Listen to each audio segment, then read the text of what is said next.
The Talon changes actually made Talon much stronger than he was before, so let's get into how that affects the meta. So just as a rumor, I have heard that Talon is going to get hotfix sometime this weekend, and it will also give a minor nerf to Talon, and there was a bug where he actually attacked himself. So once they remove that bug, Talon will be even stronger, but they will nerf a tiny bit about him. I have heard that it won't really affect him because the nerf will be pretty small, but it's still something to consider. Other than Talon, there are a bunch of other compositions that work, which we'll go into. Most notably, stuff like Moonlight Diana is super strong, and like personally, I always play it when I get an early Moonlight.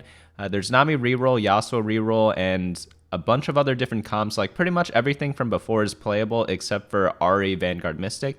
Before we get into the video, we have a brief message from our sponsor, but right after that, we're going to be going over all the S tiers, A tiers, B tiers, how to play them, when to roll, when to level up, what items to build, how to position them. So definitely you want to stick around for that. Today's video is brought to you by Raid Shadow Legends. Everyone's been talking about this game, so I decided to also give it a shot.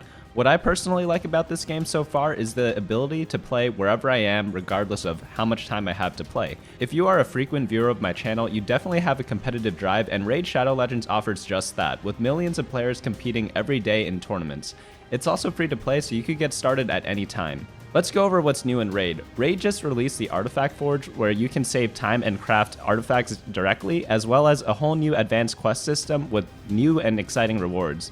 They're also planning to release a Doom Tower very soon, so if you are a returning player, that's something to definitely look out for. You guys can find me in-game under the name BunnyMuffins, so I'm looking forward to seeing you all there. I've heard that right now is actually one of the best times to join because they're having new player bonuses of 50,000 silver coins, 50 gems, 1 energy refill, 1 clan boss key, 5 mercenary shards, a 1-day XP booster, and 1 free champion called the Executioner. I mean, like, look at this guy. My man looks like a bald jack mort dog, so you know he's probably going to be broken OP. All this treasure will be waiting for you right here. There's one caveat to all of this, which is you need to download the game within the next 30 days in order to claim all of these rewards. And this is also only available for new players. If you guys want to check out a new game, go ahead and check out the links below, and thank you so much to Raid Shadow Legends for sponsoring this video. Thanks so much for sticking around, guys. In the S tier, we have the Enlightened build. Of course, this one's going to be the best one. There's a slightly new Talon build because the change they made to Talon makes it so that he targets the lowest armored unit. So stuff like Giant Slayer and Last Whisper, not as necessary anymore because it's less likely that Talon is going to get stuck on a tank unit. So instead, what I like to do is I like to build Infinity Edge still, and then I like to build Deathblade and Guardian Angel. Guardian Angel is great for surviving. Deathblade's really, really strong for doing damage because he's going to be killing a ton more targets now. Stuff like Bloodthirster is still going to work, Handed Justice is still going to work, all that stuff's good. The rest of this build is just like a Morello Namicon for Morgana, and then if you ever get Yone 2, put any items on him. I mean anything. I can't fit all the items that work on Yone on this little picture here, but like pretty much anything works. Aurelia, she's great ZZ Rot holder, I like her personally. But that's pretty much it for the items. You could throw some random tank items on Shen. It's the same thing as before, you just build Infinity Edge early game, wait till stage 4-1, roll down on 7, play either Talon or Ashe, and we'll go into the Ashe comp later. But if you want to see like a full guide on the Enlightened build, I have like a little link here if you guys check that out on my website, bunnymuffins.lol. Let's get into the next build. So another build that's really strong, and Enlightened is the only S tier comp right now, and they're just like, everything else is considerably weaker. You'd never have 3 people go for these other comps, whereas for the Talon builds, like 2 or 3 people are going them every game, which obviously means it's very strong because, well, they're all still doing pretty well. So 4 Dusk or 6 Dusk plus random units is going to be really strong right now because a lot of times when people don't know what to do, everyone knows this build. It's been played since like the beginning of the set. So it's always going to be really strong once like some champions shift, and like we saw like Ahri disappear. We saw the Talon change. Ashe got nerfed a little bit, so this is always going to be a strong build. It was strong before, it's still strong now. You just want to prioritize Riven and Jhin items and just go like 4 or 6 Dust, maybe 3 to 6 Cultists, and then just like any random legendary units can be thrown in as well. Next up, we have Sharpshooter. Sharpshooter, I personally love playing this. There are a lot of different ways to play it. The way I play it is the one where you slam as many items as possible early game and just play for top 4. You could be greedier on your items and try to play for first place, but since I slam all these like flexible items, I could still transition out of Sharpshooters, which is why I play it in this way. But if you're just forcing Sharpshooters, go ahead and build different items. You could build like Spear, Shojin, Jinx, Blue Buff's also good, Jeweled Gauntlet. Quicksilver. You could itemize like blue buff Teemo if he's chosen. That's really good too. You could even like build Ludens and stuff like that. But pretty much you just go for 6 Sharpshooter. You could still do 4 Sharpshooter. That's fine as well. But I like 6 more. I feel like it's just a better combination right now. And then you get Sejuani as your front line. Shen's good. You could add in Aurelia if you want to run Adept. You could add in Yone later if you get him, or if you drop down to 4 Sharpshooter. It's all good stuff. But I really like this build, and I try to go this pretty often as like my main go-to. But if it's really contested, I'd avoid going for it. Now onto the Ashe build. So the thing we talked about before is that you want to play Talon and Ashe kind of like flexing the 2 champions because they use a lot of similar items. A lot of Ashes right now build Guardian Angel instead of Quicksilver Sash to counter Talon. I've also seen Bramblevest Ashe so that she doesn't get targeted by Talon at all. And they both love Infinity Edge. They're both good with Last Whisper. They're both good with Giant Slayer. They're both good at Hand of Justice. So you just build those types of items that I just mentioned in the early game. And then when you roll down on 4-1, if you hit Talon 2, play Talon 2. If you hit Ashe 2, play Ashe 2. You could pick up units for all of them because they both run the Adepts. The only thing that's different is the Hunters and the Enlightened units. So that's the only things you need to adjust when you're rolling down. Oh, and just by the way, you could play Ashe with anything. You could play Ashe with Elderwoods. You could play Ashe with Hunters like you see here. You could play Ashe with Brawlers. They're all really, really strong, and it just depends on what you hit during that game. I personally like the Hunter build a lot, and building something like Deathblade's fun with Hunter as well. Going on to, also like I list out how to play each of the variations here, just like a short snippet if you guys want like a little more information as you're using my website. So next up we have Moonlight Diana. I love this build. Whenever I get a Moonlight, Lissandra, or Diana, I pretty much just force Moonlight Diana, even if someone's contesting me. Maybe I shouldn't do that second part, but you just build whatever items on Diana. I list them all down here. You need a mix of damage and defensive items. So I think, so I list out the offensive items here and like some defensive items. You just need 1 Chain Vest item, either Titan's Resolve or Bramble Vest.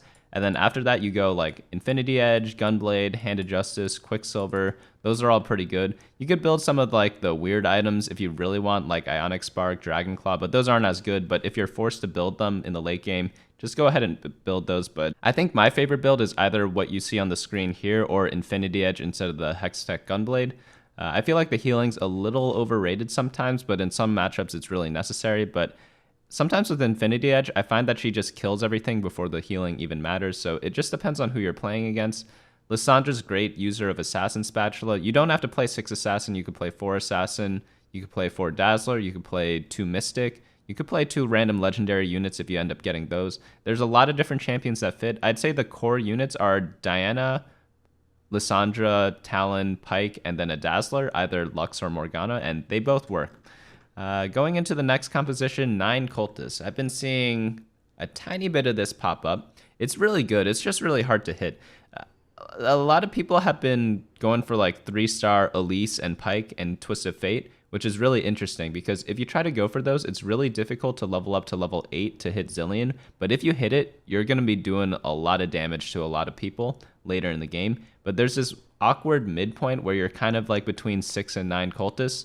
And if you can get past that hump, you're going to be winning the game. But if you handle it kind of poorly, you might just bleed out and lose too quickly during your power trove. But if you have the 3 stars, 6 Cultists is passable until you reach level 8, but sometimes you just never hit Zillion, and you have to know when to pivot out of this and when to play like the Dusk build, which is kind of like the partner build to the Cultist builds. So next up we have Duelist. Duelist, it's the same story as the Moonlight Diana. If you get chosen Yasuo, go ahead and play him. I think this is the best build. Quicksilver Sash makes it so that he doesn't take any sort of a debuff from stuff like Adept or Dazzler in the beginning of the game. Infinity Edge is going to be the most damage, and then Titan's Resolve works really well with Infinity Edge because you get the stacks really quickly, and Yasuo attacks very often, so he's going to be stacking that like crazy, and it gives both damage and defense, so that's why I really like Titan's Resolve. If you end up going for late game, you could do some funny stuff on Lee Sin, such as Blue Buff and Rapid Fire Cannon. They did recently change Lee Sin so that his 3-star Lee Sin, I know this isn't going to happen in anyone's games, but if it does happen to you, take a video of it, send it to me on Instagram or Twitter. Just, it'd be fun to see if you guys end up getting 3-star Lee Sin ever. But yeah, Blue Buff, Rapid Fire Cannon for the level 1 or level 2 Lee Sin's very good because it ends up kicking people off the screen really, really quickly. Yone's still played in this. Yone is great for Exile, but he's good in every comp if you guys haven't noticed yet. So if you ever see this golden champion, just go ahead and buy him and play him in whatever you're playing. Moving on to the B tier, these comps are a little weaker than the A's, but they're still playable if you get great starts for them. Like, I've seen Zed win a lot of games, but I've also seen Zed go bottom 4 a lot of games. They either win or they get bottom 4. It's like not much in between, but it's generally more bottom 4s unless you get like perfect starts for him, or like get like 3-star Akali and 3-star Zed, do like a duo type of carry. But you really need a lot of bows. Rapid Fire Cannon is 100% mandatory. Quicksilver is really, really good. Runon's is going to be the best third item. Zeke's Herald and Chalice of Power on Akali to buff her up, and Eve and Zed is really strong. And then Lockets are really good to protect your Zed from just getting randomly bursted by someone. After that, you could run the Cultist stuff, or you could drop the Cultist, run random other units. It's all good from there. You could put in legendaries such as Azir and then put in Talon as the other assassin. That also works pretty nicely. But going on to the next build, we have Ahri, Vanguard, Mystic. Ahri got changed, and she got hit pretty hard. So they buffed her damage a tiny bit by like 25 or 50 damage, I forgot which. But they made it so that if her spell gets interrupted, the radius of her orb is going to be a lot smaller. So what that means is if she dies during Guardian Angel, she's not going to get the big cast off. So I actually recommend building stuff like Blue Buff or Spear of Shojin instead of the Guardian Angel now, just because it's never going to get interrupted for her ultimate, so you get bigger ults.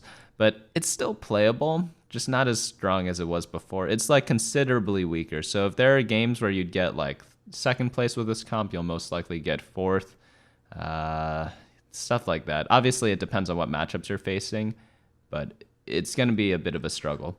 So next up, we have Warlords. Warlords is always playable because you just transition to 6 or 9 Warlords and then drop down to 3 or 6 Warlords in the super late game, play some legendary units. It's great for like win streaking early game, and yeah, I personally love this. But it's just hard to do unless you get Warlord chosen, so I tend to avoid this unless I get an early Warlord chosen.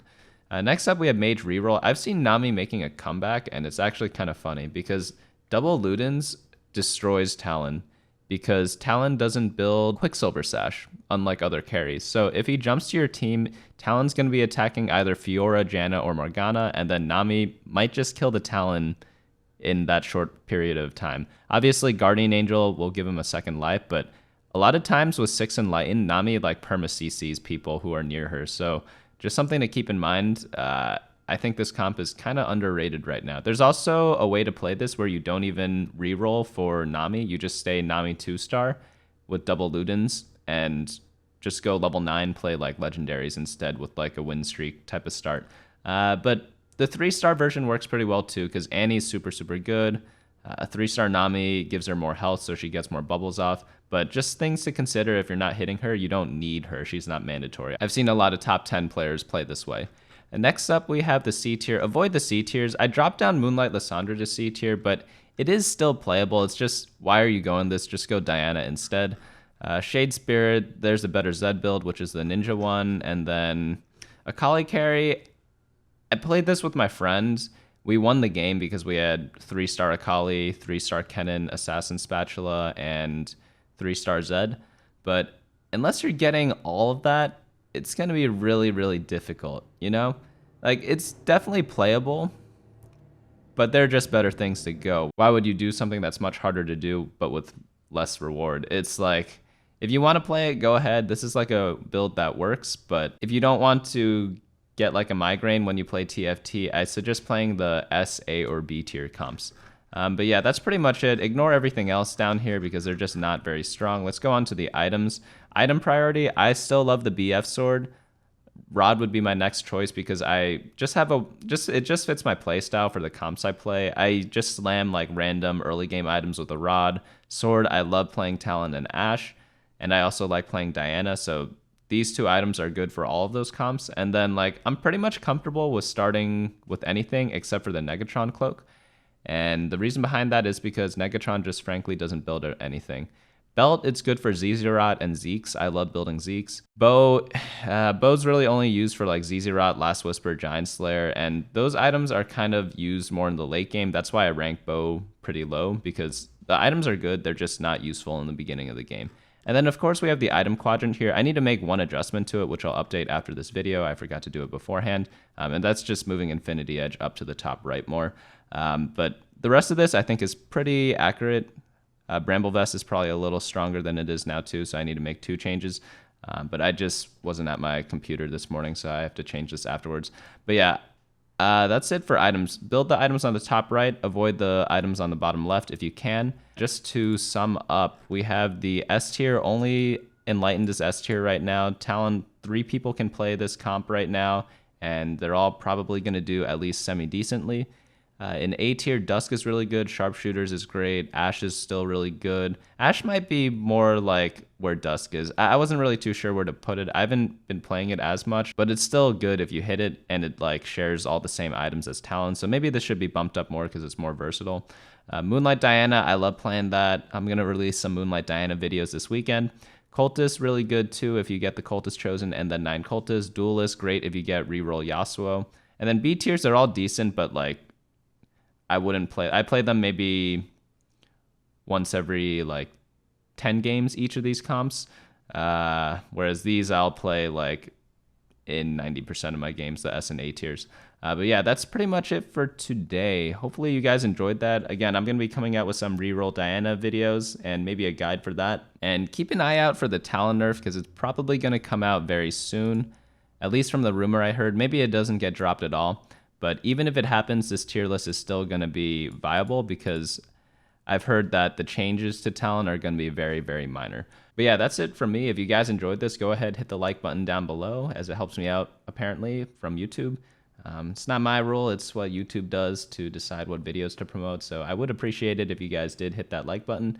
If you guys are new, go ahead and hit the subscribe button because that also helps the channel a lot. And lastly, check out all the links in the description below. And if you have any questions on anything you've seen in this video, go ahead, leave a comment, and I will see you guys later.